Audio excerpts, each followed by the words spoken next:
नमस्कार विद्यार्थी मित्रमैत्रिणींनो, MPSC उपयुक्त चालू घडामोडी या आपल्या यूट्यूब चॅनलवर सर्वांचे स्वागत आहे. आज आपण बघणार आहोत 8 जून 2023च्या काही महत्त्वाच्या चालू घडामोडी. तर चला तर मग बघूयात. Let's start.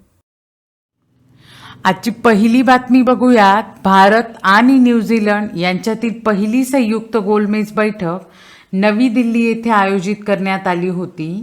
दोन्ही देशांचे उद्योग आणि उद्योग संघटनेचे प्रतिनिधी या बैठकीत सहभागी झाले. भारत सरकारच्या वाणिज्य विभागाचे अतिरिक्त सचिव राजेश अग्रवाल आणि न्यूझीलंडचे भारतातील उच्चायुक्त डेव्हिड पाईन यांनी बैठकीचे सहअध्यक्षपद भूषविले. पुढची बातमी पाहूयात. पहिला भारत, फ्रान्स आणि UAE सागरी संयुक्त सराव 7 जून 2023 रोजी ओमानच्या आखातात सुरू झाला. INS तर्कश आणि फ्रेंच जहाज सरकॉफ हेलिकॉप्टर्स, फ्रेंच राफेल विमाने तसेच UAE नौदल गस्ती विमानांसह या सरावात सहभागी झाले आहेत. तर यात महत्त्वाचे म्हणजे हा जो सराव झाला आहे सागरी संयुक्त सराव, तो फ्रान्स, भारत आणि UAEचा संयुक्तपणे झालेला हा पहिला सराव आहे, म्हणून हा सराव महत्त्वाचा आहे, हे इथे लक्षात ठेवायचे. पुढची बातमी बघूयात. Indian institute of corporate affairs IICA ने हैदराबाद येथील नलसर कायदे विद्यापीठाच्या सहकार्याने नवी दिल्ली येथे नादारी आणि दिवाळखोरी कायद्यांमध्ये LLM हा नवीन अभ्यासक्रम सुरू केला आहे. भारतातील अशा प्रकारचा हा पहिलाच अभ्यासक्रम आहे. हा 2 वर्षाच्या पूर्णवेळ LLM पदवी निवासी अभ्यासक्रम असून तो 51 क्रेडिटसह 4 सत्रांमध्ये विभाजित केला आहे. हा अभ्यासक्रम Indian institute of corporate affairs आणि नलसर या 2 संकुलांमध्ये समान प्रमाणात विभागला आहे.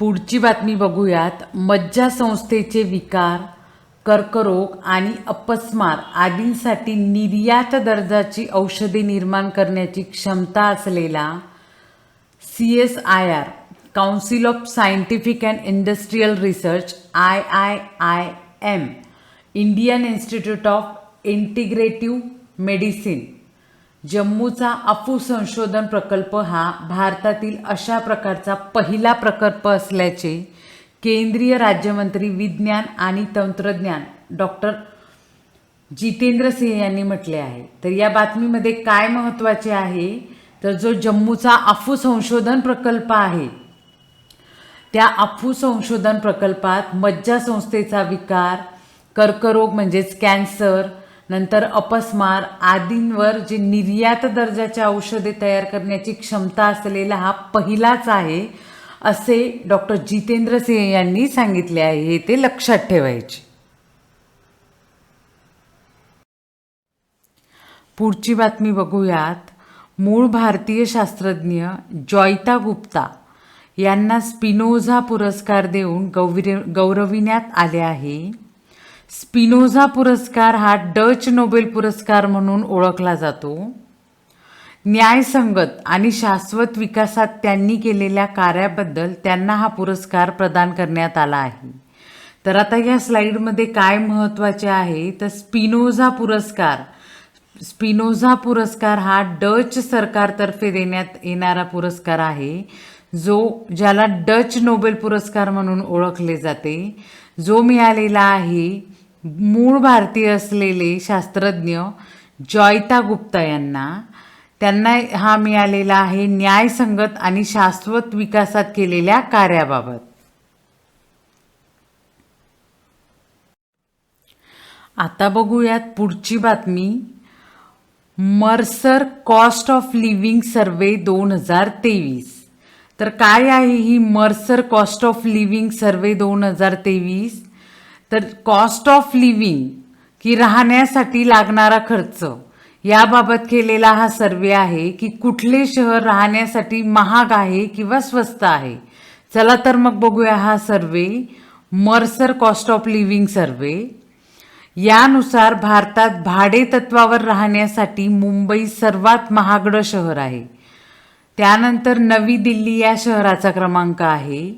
या निरीक्षणात मुंबईचा 147वा क्रमांक तर नवी दिल्लीला 169वा क्रमांक मिळाला आहे. या निर्देशांकात जगातील 227 शहरांचा समावेश करण्यात आला आहे.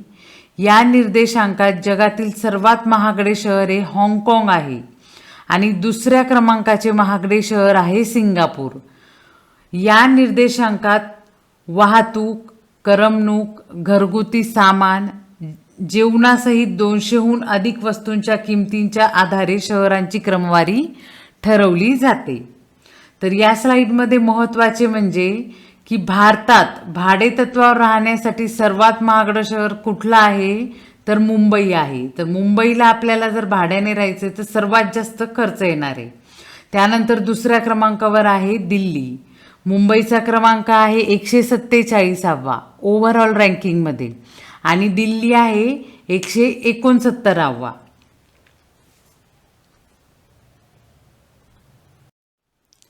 पुढची बातमी बघूयात.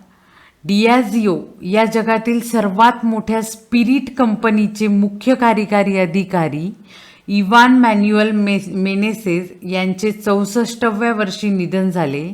ते पोटाच्या विकाराने ग्रस्त होते. तर यात महत्त्वाचे म्हणजे की हे डियाजिओ ही कंपनी स्पिरिट बनवणारी सर्वात मोठी कंपनी आहे जगातली, म्हणून ही बातमी महत्त्वाची आहे. तर लक्षात ठेवायचे की इवान मॅन्युअल मेनेसेस यांचे वयाच्या 64व्या वर्षी निधन झाले. ते पोटाच्या विकाराने ग्रस्त होते. पुण्यात जन्मलेले इवान मॅन्युअल मेनेसेस यांचे वडील मॅन्युअल मेनेसेस भारतीय रेल्वे बोर्डाचे अध्यक्ष होते. आता इवान मॅन्युअल मेनेसेस यांचे शिक्षण दिल्लीतील प्रतिष्ठित सेंट स्टीफन्स कॉलेज आणि Indian institute of management Ahmedabad येथे झाले.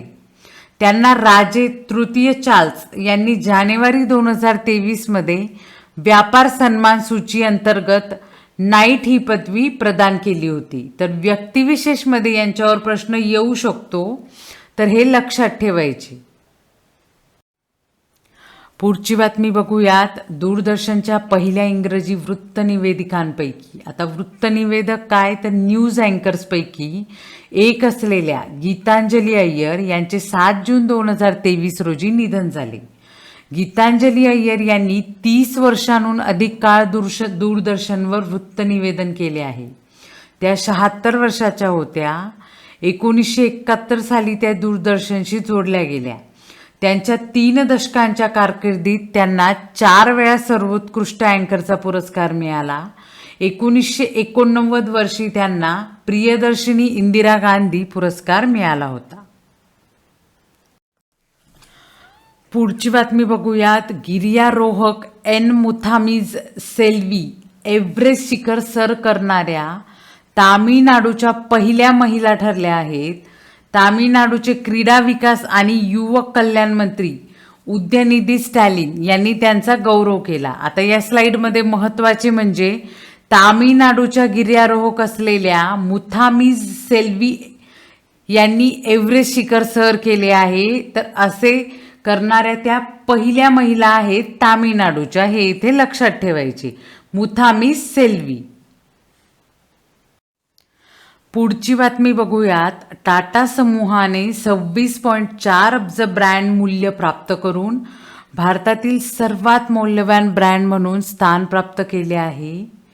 ब्रँड फायनान्स ग्लोबल 500 ही एक रँकिंग आहे ज्यात ब्रँडची रँकिंग केली जाते. तर ब्रँड फायनान्स ग्लोबल 500 2023 रँकिंगमध्ये टाटाला टॉप 100मध्ये स्थान मिळाले आहे.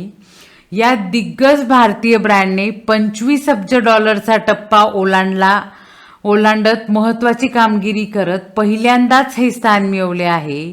आताच आपण बघितले की 25 अब्ज डॉलरचा टप्पा म्हणजे टाटा समूहाचे ब्रँड पॉईंट काय आहे, ब्रँड मूल्य काय आहे, तर 26.4 अब्ज ब्रँड मूल्य हे टाटा समूहाचे आहे आणि टाटा समूह आता ह्या रँकिंगमध्ये टॉप 100 मध्ये जागा मिळवलेली आहे. या यादीत जगात ॲमेझॉन हा सगळ्यात मौल्यवान ब्रँड म्हणून प्रथम स्थानावर आहे. तर आता या स्लाइडमध्ये काय महत्त्वाचे आहे तर ब्रँड फायनान्स ग्लोबल 500 रँकिंगमध्ये टाटा समूहाने टॉप 100 मध्ये आपली जागा मिळवलेली आहे आणि या यादीत ॲमेझॉन ही कंपनी, ॲमेझॉन ही ब्रँड सर्वात प्रथम स्थानावर आहे. पुढची बातमी बघूयात. भारताचा टेनिसपटू रोहन बोपण्णा आणि त्याचा ऑस्ट्रेलियाचा जोडीदार मॅथ्यू ॲबडेन यांच्या जोडीला मॅड्रिड ओपन 2023 टेनिस स्पर्धेच्या अंतिम सामन्यात रशियाच्या कारेन खाचानोव आणि आंद्रेई रुब्वेल या जोडीकडून पराभव पत्करावा लागला. रशियाच्या कारेन खाचानोव आणि आंद्रेई रुब्वेल या जोडीने मॅड्रिड ओपन 2023 ही स्पर्धा मिश्र दुहेरी पुरुष प्रकारात जिंकली आहे. पुरुष एकल प्रकारात ही स्पर्धा स्पेनच्या कार्लोस अल्कराजने जर्मनीच्या लेनार्ड स्टफला पराभूत करून मॅड्रिड ओपन 2023 स्पर्धा जिंकली. राफेल नदाल नंतर सलग 2 वेळा मॅड्रिड ओपन स्पर्धा जिंकणारा अल्कराज हा दुसरा खेळाडू ठरला आहे. महिला एकल प्रकारात बेलारूसच्या आयर्ना सबलेंकाने इगा स्विएटेकला नमवून मॅड्रिड ओपन 2023 ही स्पर्धा जिंकली आहे.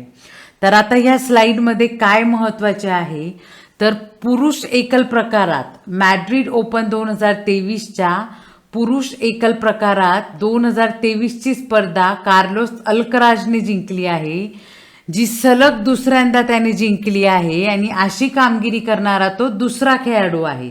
याच्या आधी सलग 2 वेळा जिंकलेला खेळाडू म्हणजे राफेल नदाल होता.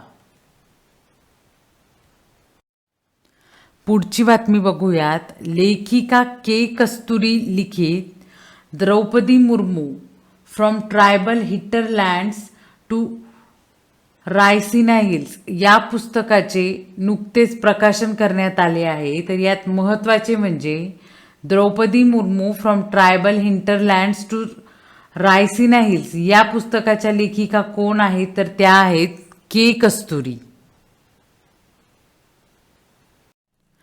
पुढची बातमी बघूयात. अरुणाचल प्रदेशच्या तागिन भाषेत तयार झालेल्या पहिला चित्रपट लव्ह इन 90s चा ट्रेलर केंद्रीय मंत्री किरेन रिजिजू यांच्या हस्ते नुकताच प्रदर्शित करण्यात आला आहे.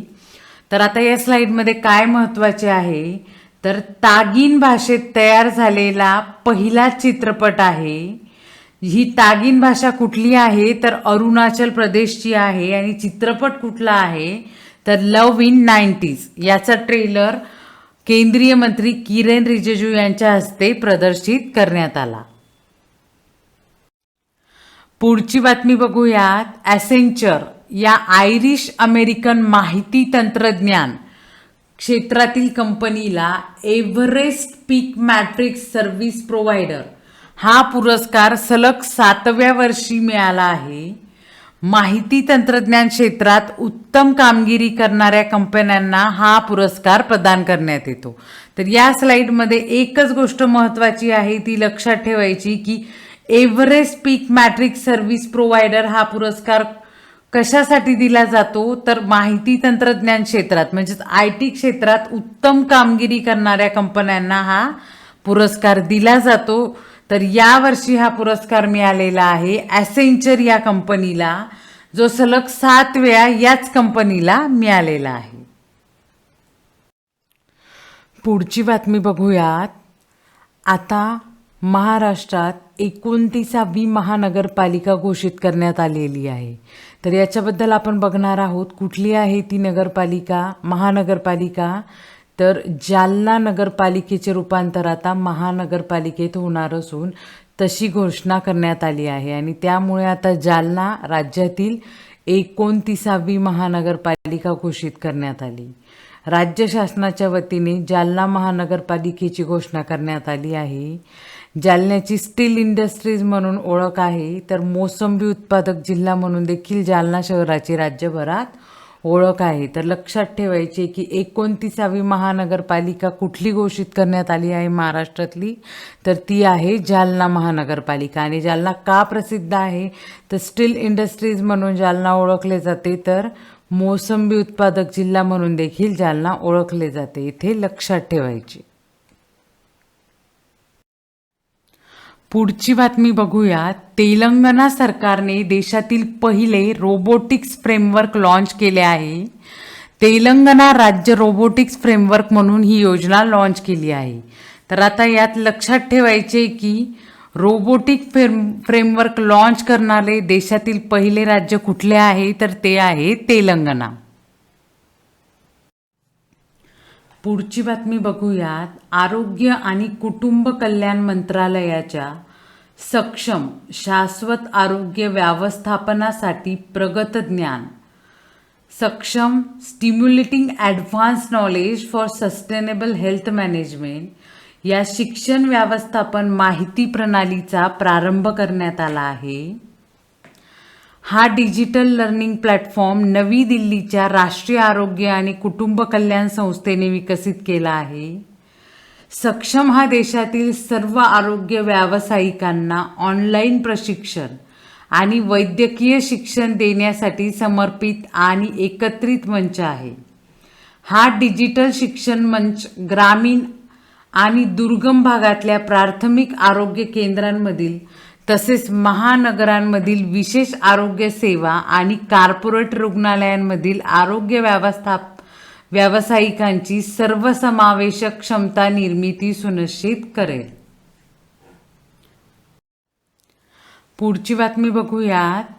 लंडन येथील भारतीयांच्या वतीने देण्यात येणारा अत्यंत प्रतिष्ठेचा समजला जाणारा भारत गौरव पुरस्कार यंदा भाजपाच्या आमदार मेघना साकोरे बोर्डीकर यांना हा पुरस्कार जाहीर झाला आहे.